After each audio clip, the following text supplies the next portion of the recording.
ബലൂചിസ്ഥാനിലെ വിവിധങ്ങളായ പോരാളി സംഘടനകളെല്ലാം ഒന്നിക്കുന്നു. എന്തായിരിക്കും ബലൂചിസ്ഥാനിൽ ഇനി സംഭവിക്കാൻ പോണത്?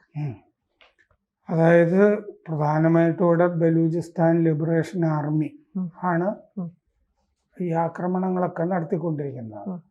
സ്വാതന്ത്ര്യ പോരാളികളാണ് അവര്. ബലൂചിസ്ഥാൻ സ്വാതന്ത്ര്യം പ്രഖ്യാപിക്കണം എന്നുള്ളതാണ്. പക്ഷേ 3 സംഘടനകളുണ്ട് അവിടെ.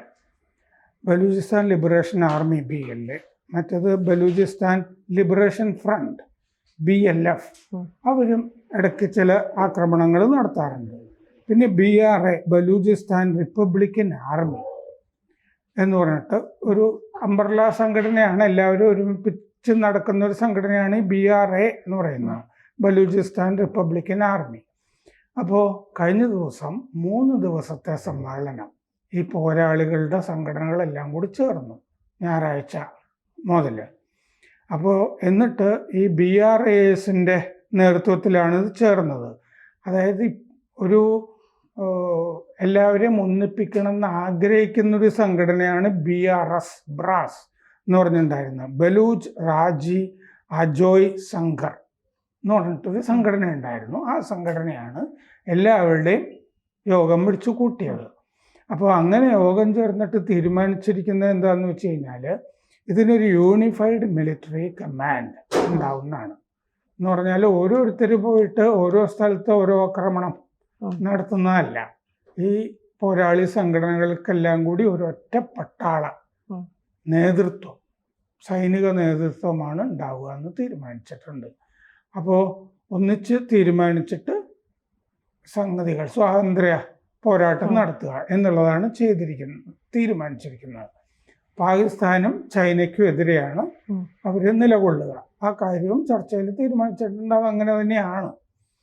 അപ്പോൾ ഈ പ്രഖ്യാപനം കഴിഞ്ഞ ദിവസം ഉണ്ടായി. 3 ദിവസത്തെ സംയുക്ത യോഗത്തിൻ്റെ അവസാനം ബലൂച്ച് പിന്നെ സിന്ധി ഗ്രൂപ്പുകളാണ് ഈ യോഗങ്ങൾ വിളിച്ചു ചേർത്തത്.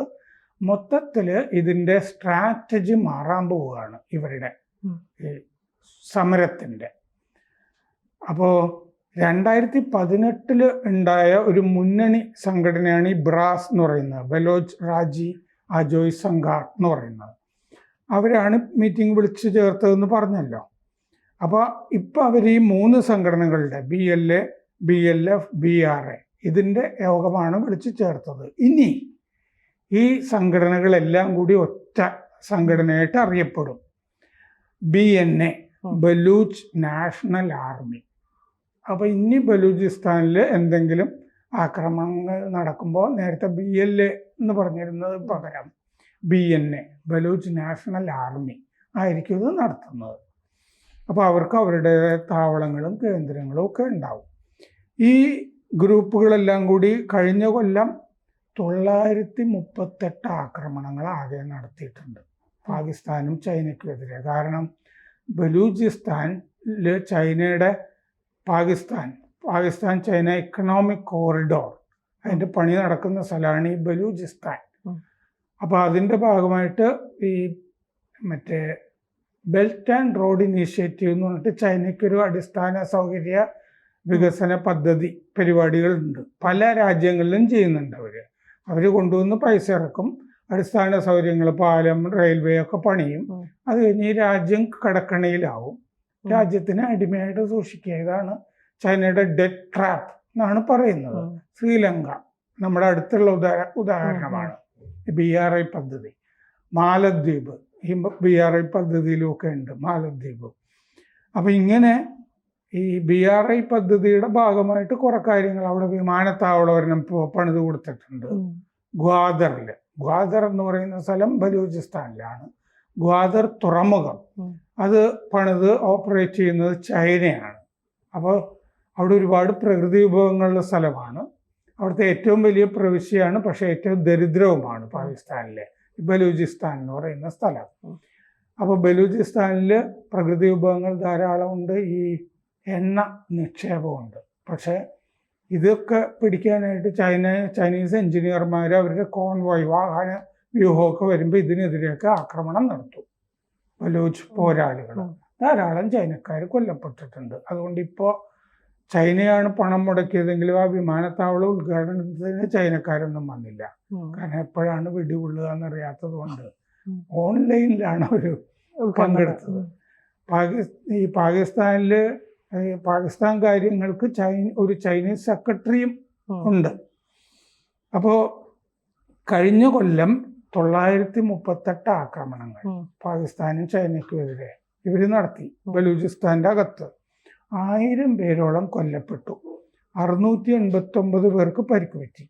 25 ജില്ലകളിലായിട്ട് 327 മേഖലകളിലായിരുന്നു ഈ ആക്രമണങ്ങളൊക്കെ ഉണ്ടായിരുന്നത്. കുറേ സ്വത്തുക്കൾക്കൊക്കെ നാശം വന്നിട്ടുണ്ട്, പ്രോപ്പർട്ടി എന്ന് ബലൂചിസ്ഥാൻ പോസ്റ്റിൽ ഈ വിവരം പറഞ്ഞിട്ട് പ്രസിദ്ധീകരിച്ച റിപ്പോർട്ടിൽ പറയുന്നുണ്ട്. ബലൂചിസ്ഥാൻ പോസ്റ്റ് പത്രം 53% ആക്രമണം കഴിഞ്ഞ കൊല്ലമായപ്പോൾ കൂടിയിട്ടുണ്ട് മുൻ വർഷത്തേക്കാൾ. 80% ആൾനാശവും കൂടിയിട്ടുണ്ട്. അത്ര ആളുകൾ കൊല്ലപ്പെട്ടിട്ടുണ്ടെന്ന് അർത്ഥം 2023-നേക്കാൾ.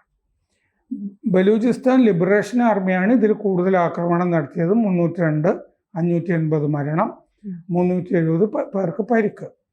ബലൂചിസ്ഥാൻ ലിബറേഷൻ ഫ്രണ്ട് 284 ആക്രമണം, 280-ലേറെ പേര് കൊല്ലപ്പെട്ടു. BRAS 204 ആക്രമണം, 41 മരണം. അപ്പൊ ഈ 3 സംഘടനകളാണ് ഇപ്പോൾ ഒന്നിക്കുന്നത്.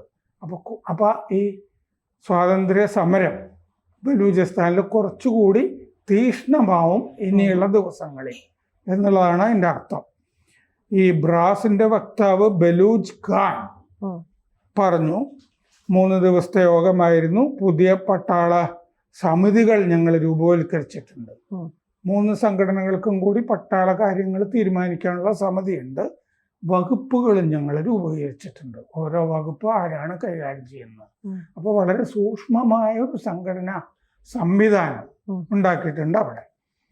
ഈ ചുമ്മാ അവിടെ ഇവിടെയൊക്കെ ചിതറിത്തെറിച്ച ഓപ്പറേഷനുകളായിരിക്കില്ല ഇനിയും. സംയുക്തമായ സംഘടിതമായ ഓപ്പറേഷനുകളായിരിക്കും വരുന്നത്. ശത്രുവിനെതിരെ ഞങ്ങൾ കനത്ത മതിൽ പണിയുകയാണ് എന്ന് ആ വക്താവ് പറഞ്ഞു. ഗറില്ല യുദ്ധങ്ങൾ ആയിരിക്കും കൂടുതലും ഉണ്ടാകുന്നത്. കാരണം ഈ BLA കഴിഞ്ഞ പോലെ ഓപ്പറേഷൻ ഹെറോഫ് എന്ന് പറഞ്ഞൊരു ഓപ്പറേഷൻ തുടങ്ങിയിട്ട് പട്ടാള താവളങ്ങൾ ഈ പാകിസ്ഥാൻ്റെ ആക്രമിക്കുകയൊക്കെ ചെയ്തിരുന്നു. ചാവേർ ആക്രമണങ്ങളായിരുന്നു. അതിൽ യുവതികളുമൊക്കെ ഉണ്ടായിരുന്നു ചാവേർ ആക്രമണത്തിൽ. 2018 ഈ ബ്രാസ് രൂപീകരിച്ചത്. ആദ്യത്തെ മുന്നണിയായിരുന്നു അവിടുത്തെ. BLF നേതാവ്, ബലൂചിസ്ഥാൻ ലിബറേഷൻ ആർമിയുടെ നേതാവ് ഒരു ഡോക്ടറാണ്, ഡോക്ടർ അല്ല നാസർ ബലൂച്ച്. അദ്ദേഹത്തിൻ്റെ നേതൃത്വത്തിലാണ് അത് രൂപീകരിച്ചത്, ആദ്യത്തെ മുന്നണി. അപ്പോൾ ഈ പാകിസ്ഥാൻ ചൈന എക്കണോമിക് കോറിഡോറിൻ്റെ പദ്ധതികളൊക്കെ നശിപ്പിക്കുക എന്നുള്ളതാണ് അവരുടെ ലക്ഷ്യം. പിന്നെ സാങ്കേതിക വൈദഗ്ധ്യം കൂട്ടാൻ തീരുമാനിച്ചിട്ടുണ്ട്. പാകിസ്ഥാൻ്റെ ചാര സംഘടനയുടെ ഉള്ളിൽ നുഴഞ്ഞു കയറിയിട്ടുണ്ടാവും.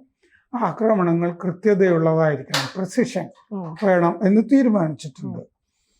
ഈ 2020 BLA Balochistan liberation army Karachi stock exchange ആക്രമിച്ചിരുന്നു.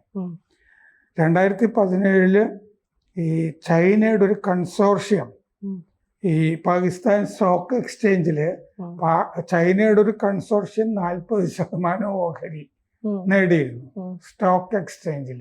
വിചിത്രമാണത്. ഒരു രാജ്യത്തിന്റെ സ്റ്റോക്ക് എക്സ്ചേഞ്ച് വേറൊരു രാജ്യം വന്നിട്ട് ചൈനയിലെ കമ്പനികളുടെ ഒരു കൺസോർഷ്യമാണത്. 2017 40% ഓഹരി പാകിസ്ഥാൻ സ്റ്റോക്ക് എക്സ്ചേഞ്ച്.